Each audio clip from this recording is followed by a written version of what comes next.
Hello, dear friends. It's Carly, and welcome back to another episode of the I Learned podcast. And it just so happens that this episode is being recorded just moments after ending the last episode. And you see from the title that there is massive vulnerability hangover happening off of that last episode to the point where currently, like right here, right now, I haven't published it yet. I'm in the process of working through the vulnerability hangover so that I feel really shored up and really secure in my decision to post that episode. Meaning episode, I think it's 46. I think this is episode 47. If those numbers are wrong, you see how well I can report numbers off the top of my head.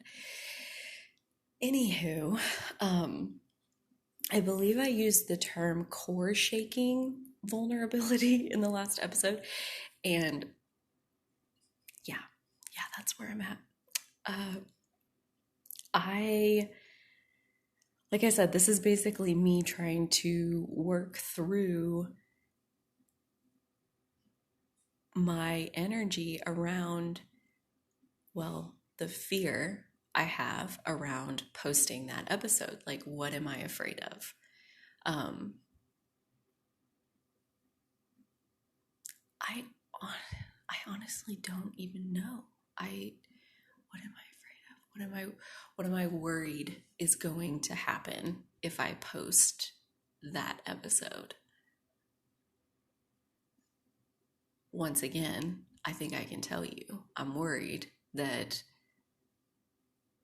Chad would hear it and would disagree with my assessment that we should be talking about things like that in public. Like, is that private information? Is that private territory? Is that our quote unquote dirty laundry that I shouldn't be airing in public? Like, these, I think, are the kinds of things that I'm saying to myself. And at the same time, I flowed that episode. I mean, if anything, the energy before I started that episode was like already so intense. Like I was like buzzing, like physically buzzing in my body before I ever started that episode. And it flowed itself together like they all do. And I've said many times, I practice trusting that whatever comes through in these episodes, it's the right thing at the right time, uh, in whatever way it's supposed to be. And it's really not necessary, and it's definitely not helpful for me to second guess how that energy flowed itself in the moment. And that is where I am. I know it's not helpful, but I'm doing it anyway. I can't help myself. So yeah, I'm definitely nervous, and like I said, I feel very exposed, and it does take me back to like the foundation of what my soul wants and my vision for what this podcast was. Um, Meaning, like, when I first started my podcast, it was a safe space for me to get to speak my truth, period. And if there was somebody entering that space who did not want to hear me speak my truth, then they shouldn't listen to the episodes. And that's just the end of that. And before there were any episodes, that was so much easier to believe. And I just, I think a lot of what it is, and again, I mentioned last episode that we're all interconnected and we are all having a lot of the same stuff going on. And I think a lot of us feel like we don't want to hurt anybody's feelings. Like, I really don't want to hurt anybody. I would never want someone to feel pain because of me. I would never consciously, deliberately, on purpose hurt someone. And I tend to be really conscious and self-conscious around my own actions to make sure that I'm not harming anyone else in the process of me getting to be who I am, you know? Um, because so much of me being who I am is speaking my truth and using my voice. And I mean, the mantra for this year, for me personally, I set a mantra at the beginning of each year. It's 2021, the year of speaking truth. And when I chose that, when my soul gave it to me and I accepted it, uh, I had no idea the steps that would be involved, but I absolutely was delighted to know that, like, through this year, I'm gonna unfold being able to speak my truth. Like, how freaking awesome is that? And I think these pieces that are bubbling to the surface, these shadow work pieces, that these are the steps. This is the work to speaking my truth. And so much of that is believing in your own truth, you know, like as opposed to somebody else's version of the story. To bet on yourself, so to speak, to believe strongly enough in yourself that you don't, yeah, like that you believe and you allow what you see, our inner authority, as we were talking about it. I want all of those things. And yet there's still something so vulnerable about the content of that episode. And I'm also getting that basically, like, you know, my hesitation is that these things are private, that these are private conversations with private one-on-one relationships where like between my mom and between me and Chad. And like I really don't want to do anything that would ever harm them. And yet my truth is what it is. And I think this podcast has led me even deeper into kind of the belly of the beast of speaking my truth. And what does that really mean? And what am I actually accountable to? And like I said, I practice trusting how these episodes flow together.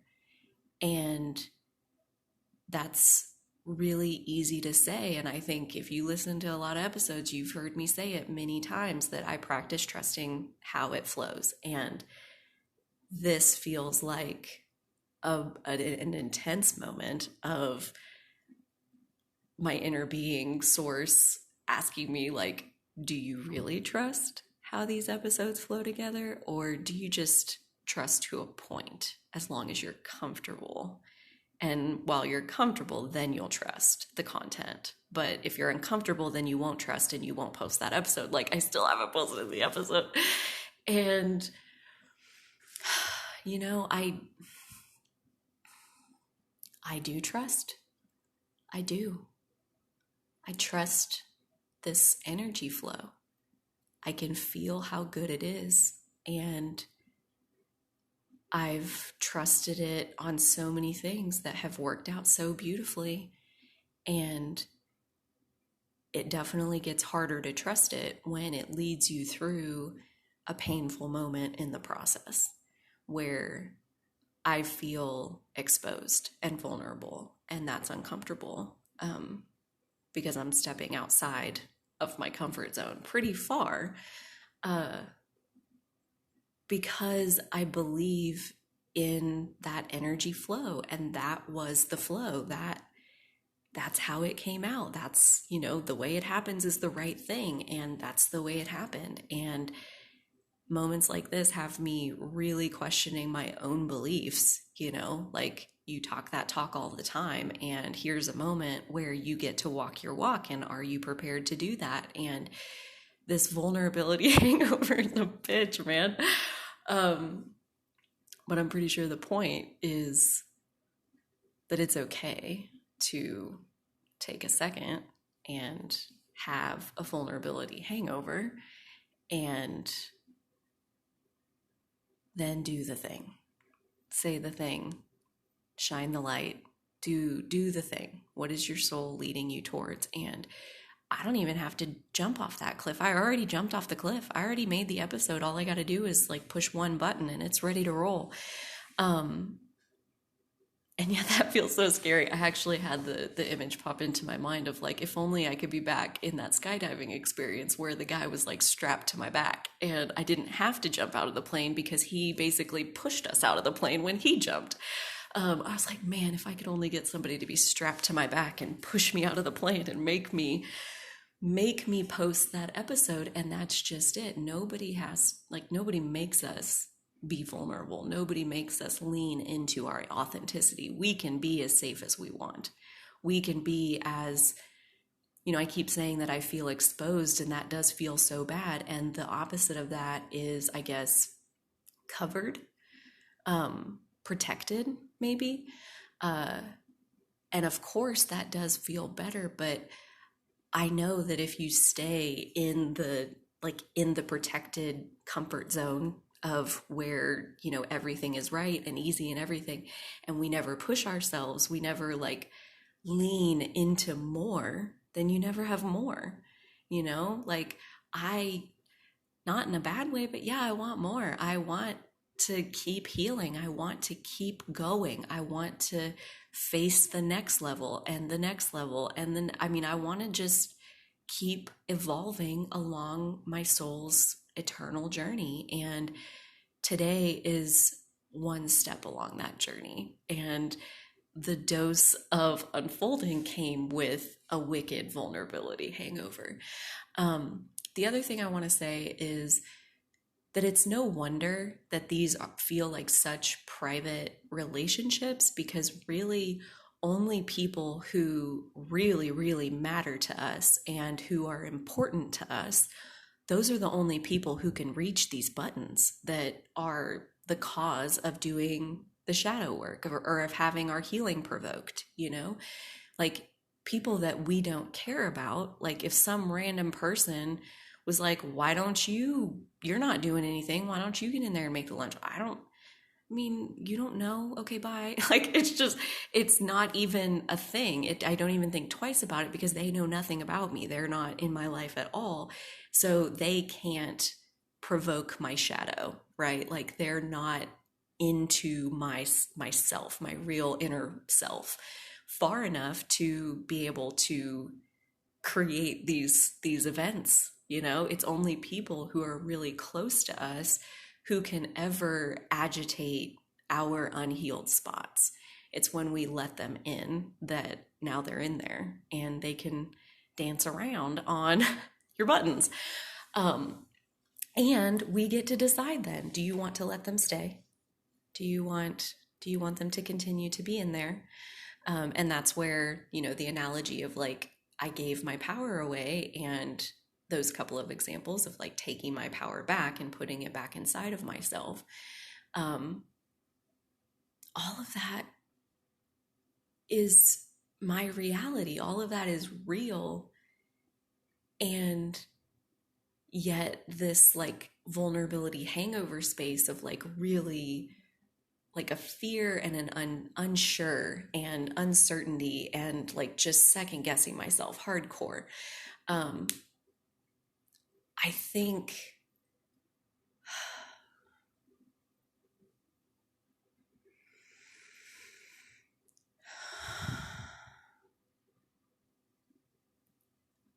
I'm thinking way too much. I think I do believe in the flow of the energy that I've felt my way into, and that I have channeled this energy with greater and greater accuracy and clarity on all of these episodes, and the last episode was no different. And it did provoke my sense of security. I think feeling exposed just is kind of a warning sign that there's some insecurity there. And like anything else, when we have something negative that pops up, it's a sign that there's some healing work that can be done. There's some fine tuning that can be done. It really does come back to like talking myself back into my inner security. My my well-being is dominant because I'm an extension of source.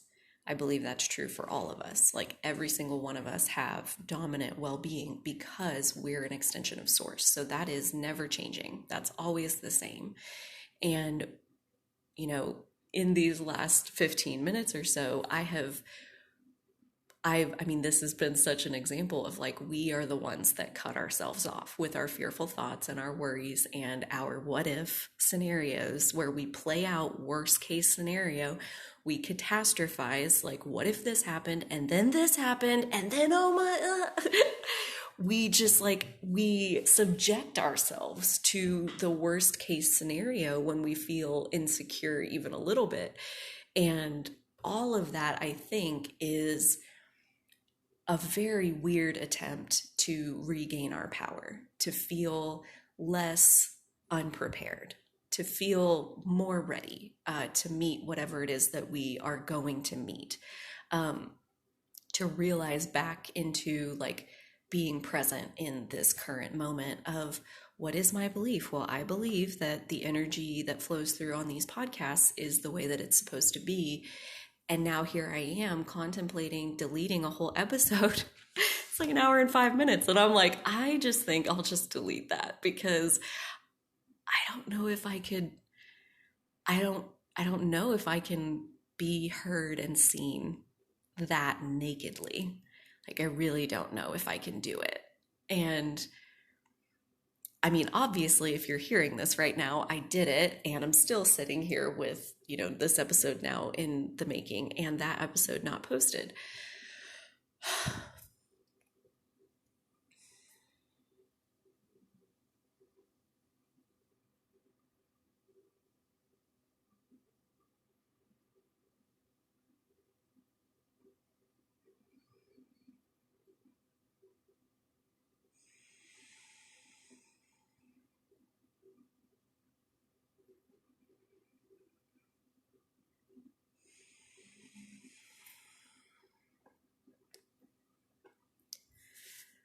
So I took a minute just there to take a deep breath, a few of them actually, to try to put my resistance into the exhale, to breathe in the well-being that is dominant for us all, and especially for me, and to center back into what my soul truly desires at the basis of everything. And that is for me to feel good. For there's a reason that Source leads us by the path of most fun. Like, life is supposed to be fun. We're supposed to feel good. So it's not wrong to have clarifying moments where we lose sight of that. But like, I mean, that energy of that vulnerability hangover is not fun. It feels like you're naked in front of your closest people in the world, and it's just such an uncomfortable feeling.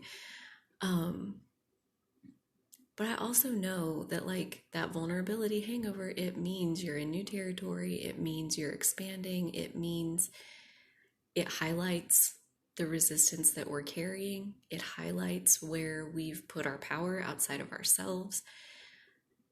And all of those things, all of that uncomfortable hangover fog, which is basically what it is. It's a fog of thoughts that just don't feel good, that, you know, sometimes we get stuck in it for longer than others.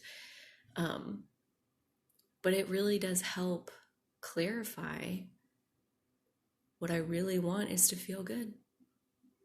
And the real truth is nothing I said on that episode before was false. Nothing I said was hurtful. Nothing I said was out of resonance with the way I've made every single one of these episodes. And I've practiced trusting that, and I am going to practice trusting it again. So I'm going to go post that episode and then this one. So, thank you so much for listening. And until next time, dear friends, don't sweat the vulnerability hangovers. Take good care of yourselves, and so will I.